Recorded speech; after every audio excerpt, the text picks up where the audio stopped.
The metro.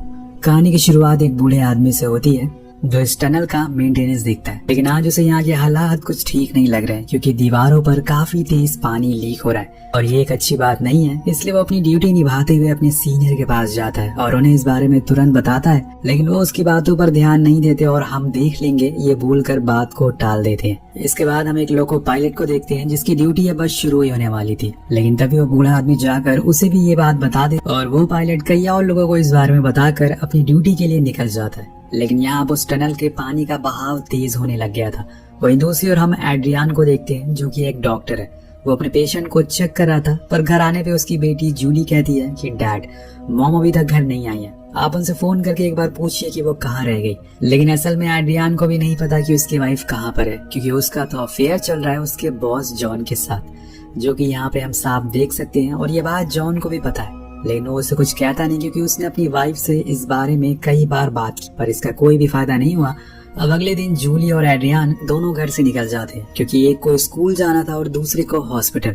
लेकिन उनके जाने के बाद वहाँ पे क्लारा आती है जो उन दोनों से मिलने आई थी, लेकिन वहाँ पर वो मौजूद ही नहीं थे, इसलिए उसे निराश होकर घर जाना पड़ता है। अब यहाँ में एक और चीज पता चलती है कि जिस सबवे में पानी लीकेज हो रही थी वो असल में रिवर के नीचे है, यानी कि अगर जरा से भी क्रैक हुआ तो पूरा सबवे पानी से भर जाएगा और उसमें जाने वाली ट्रेन भी उसी में बह जाएगी। अब स्टेशन के बाहर हम उसी बूढ़े आदमी को देखते हैं जो कि एक लड़की के साथ ड्रिंक कर रहा होता है और उसे नशे में बताता भी है कि कुछ देर बाद कुछ बहुत बड़ा हादसा होने वाला है। अब तभी वहाँ पर पुलिस आ जाती है और उसे लेकर जाती है क्योंकि वहाँ पर ड्रिंक करना अलाउ नहीं था। लेकिन वो लड़की जो कि उसके साथ थी वो भागकर मेट्रो की भीड़ में घुस जाती है और कुछ ही देर बाद वो चलना शुरू हो जाती है। अब यहाँ बता दें कि मेट्रो इस कहानी में कुछ अहम किरदार मौजूद है, जिसमें से जॉन, क्लारा, एड्रियान और एक लड़का लड़की जो आपस में फ्लर्ट करने में लगे हुए हैं। उधर पानी अब तेजी से लीक होना शुरू हो जाता है और इन्हें इस बात की कोई खबर नहीं थी, तो लोको पायलट मजे से मेट्रो चलाना शुरू कर देता है और कुछ ही देर बाद हम ट्रैक पर कुछ हलचल महसूस करते हैं, जैसे कि उसे कोई चीज हिला रही हो।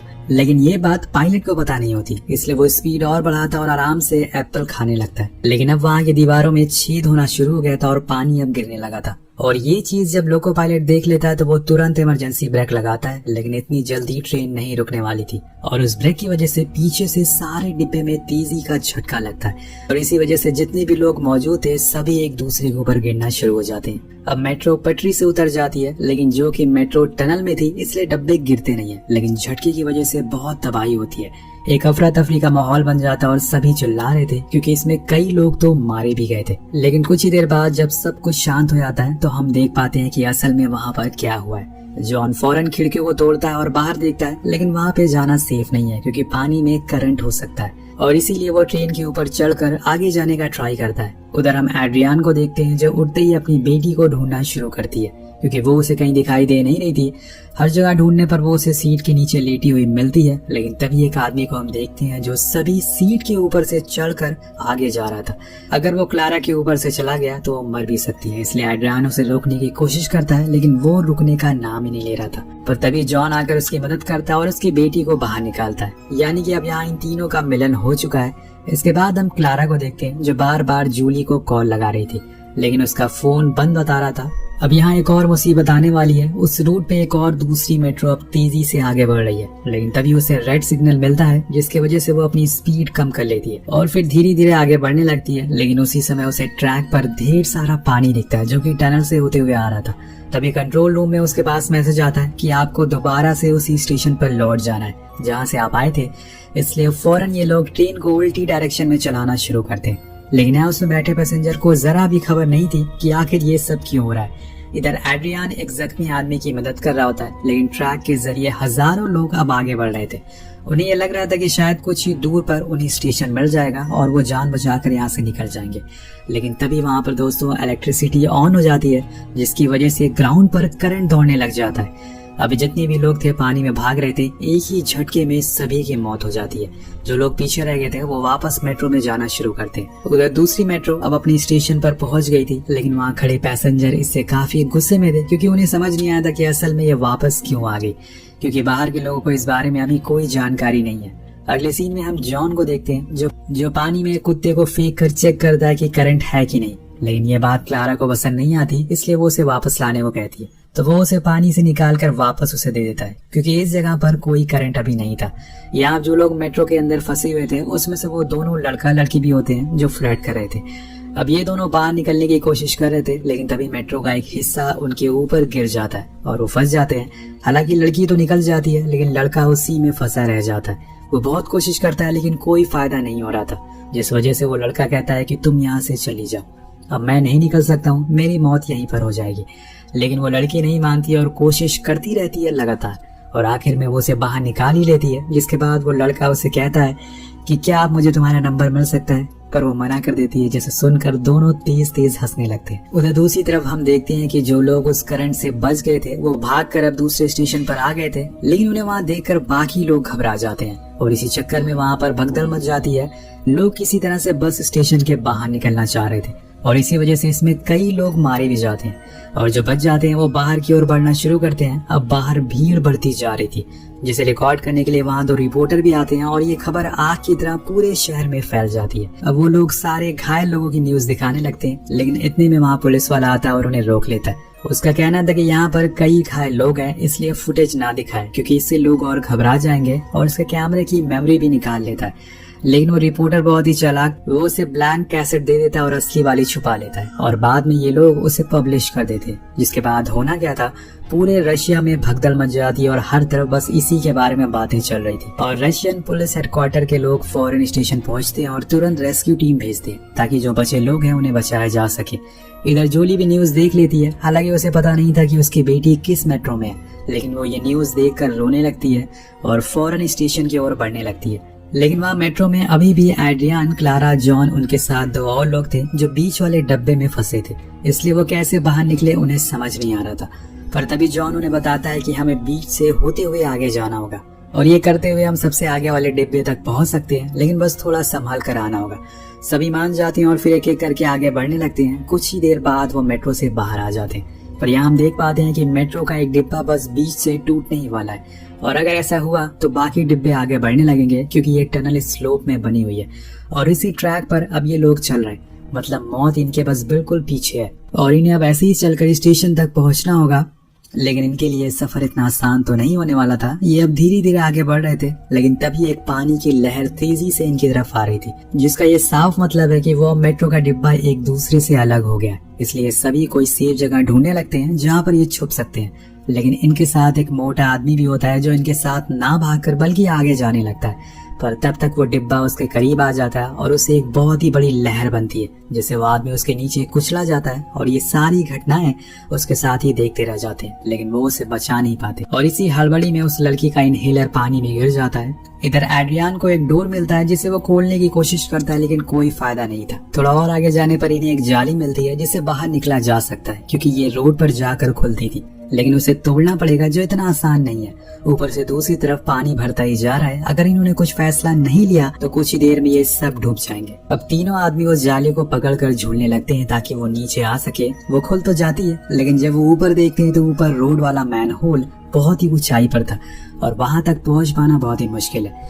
तो एड्रियान उस लड़के से उसका फोन मांगता है ताकि वो नेटवर्क पकड़ा सके और कॉल लगाकर मदद मांग सके, लेकिन इनकी किस्मत खराब थी। वो लड़का फोन पानी में गिरा देता और अब उसे ढूंढ पाना बहुत ही मुश्किल था। वहीं दूसरी तरफ उस लड़की की तबीयत अब खराब होना शुरू हो जाती है, क्योंकि उसका इनहेलर पानी में खो गया था। उसे सांस लेने में दिक्कत हो रही थी और इसलिए वो लड़का डिसाइड करता है कि वो मेट्रो वाले हिस्से में वापस जाएगा और वहाँ से वो इनहेलर लेकर वापस आएगा। अब वो वापस वही मेट्रो तक जाता है और वहाँ जाकर उसे वो इनहेलर मिल जाता है, लेकिन उसकी टॉर्च कहीं खो जाती है, जिस वजह से वो पैनिक करने लगता है। इसी कारण वो रास्ता भी भूल जाता है। लेकिन यहाँ वो लड़की दिमाग यूज करती है और वो परफ्यूम से आग जलाती है, जिससे थोड़ी रोशनी होती है और वो उसी को फॉलो करके ऊपर आ जाता है और उसको इनहेलर दे देता है। तो दोस्तों, इसे ही कहते हैं ट्रू लव। अब वो लोग फिर से उसी जाली के पास जाते हैं, लेकिन अब वहाँ पहले जैसा कुछ नहीं रहा, क्योंकि पानी का लेवल बहुत ही ऊपर आ गया था, जिस वजह से इन लोगों को अब सांस लेने में दिक्कत होने लगती है। सभी उस जाली से अपना मुंह ऊपर करके सांस ले रहे थे, तभी जॉन का फोन में सिग्नल आ जाता है और वो तुरंत जूली को कॉल लगाता है। उसे बताता है कि हम लोग यहाँ एक मैन होल के नीचे फंसे हुए हैं, जल्दी से किसी को भेजो। मेरे साथ जूली और एड्रियान भी हैं। ये सुन के वो थोड़ा खुश होती है, क्योंकि कम से कम वो जिंदा है। कि अभी तक उसे यही लग रहा था कि वो मारे जा चुके हैं। तभी अचानक से हम देखते हैं कि एक पानी का सैलाब इनकी ओर तेजी से बढ़ रहा है। कुछ ही देर बाद ये सभी एक दूसरे से बिछड़ जाते हैं और यहाँ जब मेट्रो अटकी हुई थी वो आगे निकल जाती है। जिसके साथ वहाँ पे रुका हुआ पानी भी उसके साथ बह जाता है और इस जगह पर ये लोग फंसे थे वो वहाँ से बहकर आगे काफी आ जाते। उनके जाने के कुछ देर बाद वहाँ पर रेस्क्यू वाले अंदर आते हैं क्योंकि जूली ने उन्हें बताया था कि वो यहीं पर फंसे हुए हैं, लेकिन उनकी किस्मत खराब थी, वो लोग अब और आगे निकल चुके हैं। उधर जॉन के पैर पर चोट लग जाती है और वो जैसे तैसे करके आगे आता है, अपने लोगों के पास पहुंचता है, लेकिन वो ऊपर चढ़ नहीं पा रहा था, इसलिए एड्रियान उसकी मदद करता है और उसे ऊपर लाता है। यहाँ वो उसे ये भी कहता है कि तुम्हें क्या लगता है कि मैं तुम्हें इतनी आसानी से मरने दूंगा? नहीं, ऐसा नहीं है, अभी तुम्हें कुछ पेपर पर साइन करना है, जिसके बाद तुम कहीं भी जाओ मेरी बीवी के साथ, मुझे कोई फर्क नहीं पड़ेगा, क्योंकि मुझे अच्छे से पता है कि वो इस समय तुम्हारे लिए रो रही होगी। तो जॉन कहता है कि तुम्हें क्या लगता है मैं जूली से शादी करने वाला हूँ? नहीं, ऐसा नहीं है, मैं बस उसे यूज कर रहा हूँ, उसका इस्तेमाल कर रहा हूँ, और ऐसा चलता रहेगा, वो किसी एक की नहीं हो सकती है। अब उसकी ये बात सुनकर एड्रियान को बहुत गुस्सा आता है, जिसके बाद उन दोनों में लड़ाई होना शुरू हो जाती है। एक पल तो ऐसा लग रहा था कि जैसे कि एड्रियान ने बस जॉन को मार ही दिया था, क्योंकि वो उसे पानी से बाहर ही नहीं आने दे रहा था। लेकिन तभी अचानक से वो रुक जाता है और दूर जाकर बैठ जाता है, क्योंकि लड़ने का कोई फायदा नहीं है, जो हकीकत है वो कोई नहीं बदल सकता है। उसके पास उसकी बेटी आकर कहती है कि डैड, आपने मुझसे प्रॉमिस किया था कि आप कभी किसी से लड़ाई नहीं करेंगे, वो अच्छा आदमी नहीं है, इसलिए आप उनसे बात मत करिए। ये सुन के वो रोने लगता है और अपनी बेटी को गले से लगा लेता है, पर अब शायद इनकी कोई उम्मीद नहीं बची है और ये इन्हें भी पता चल चुका है, इसलिए ये लोग बस वहीं बैठकर ऊपर वाले को याद करना शुरू कर देते। एक वही है जो इन्हें रास्ता दिखा सकता। कुछ रेस्क्यू वालों को एक हॉल्ट के पास ये लोग बैठे हुए मिलते हैं, जिन्हें क्लारा देख लेती है और अपने डैड से कहती है कि देखो शायद कोई आ रहा है। वो देखते हैं कि वहाँ पे सच में रेस्क्यू वाले थे, पर तभी टनल का वो हिस्सा टूट जाता है जिसके ऊपर से नदी बह रही थी। अब इसीलिए दोस्तों पूरा टनल में अब पानी भर चुका था जो इनकी तरफ तेजी से आ रहा था। तभी वो रेस्क्यू वाला फौरन अपने लोगों से वही वॉकी टॉकी से बातें करता है और कहता है कि शटर गेट बंद कर दो जल्दी से, लेकिन वो बंद नहीं करता। और जब वो इस बात की खबर उनके सीनियर को लगती है तो वो तुरंत ऑर्डर देते हैं कि गेट को बंद कर दिया जाए, जिसके बाद तुरंत गेट बंद होता है और पानी का लेवल सही हो जाता है। इधर जूली बाहर अभी भी अपनी बेटी का इंतजार कर रही थी उसी मैन होल के पास। उसे लग रहा था कि शायद वो बाहर आ जाएगी, और इसी पल एक चमत्कार होता है। एक रेस्क्यू वाला गटर से एक आदमी को बाहर आते हुए देखता है। वो फौरन भागते हुए जाता है और उस जाली को बाहर निकालता है और देखता है कि उसमें उसी का एक साथी है और साथ में वही लोग हैं जो अंदर फंसे थे। फिर एक एक करके सारे लोग ऊपर आने लगते हैं और साथ में वो डॉग भी। लेकिन यहाँ जूली ने ये तो सोच लिया था कि अब कोई बचा नहीं है, इसलिए वो जाने लगती है। लेकिन तभी पीछे से उसे आवाज आती है कि मम्मी। जब वो पलटती है तो वहाँ उसकी बेटी थी। अब वो भागती हुई जाती है और एड्रियान और क्लारा दोनों को गले से लगा लेती है। ये सब जॉन देख रहा था। अब वो उसके पास नहीं गई थी और कहीं भी बात उसकी गलत साबित हो गई थी, ये उसके चेहरे से साफ साफ झलक रहा था। लेकिन यहाँ एड्रियान जूली से नाराज था, इसलिए वो उसके साथ बैठता नहीं है। लेकिन उसकी बेटी के रिक्वेस्ट करने पर वो उसके साथ एम्बुलेंस के अंदर बैठ जाता है। दूसरी तरफ हम उसी लड़के को देखते हैं जो उसे लड़की को प्रपोज करता है, और वो लड़की भी एक्सेप्ट कर लेती है, और इसी के साथ ये कहानी यही खत्म हो जाती है।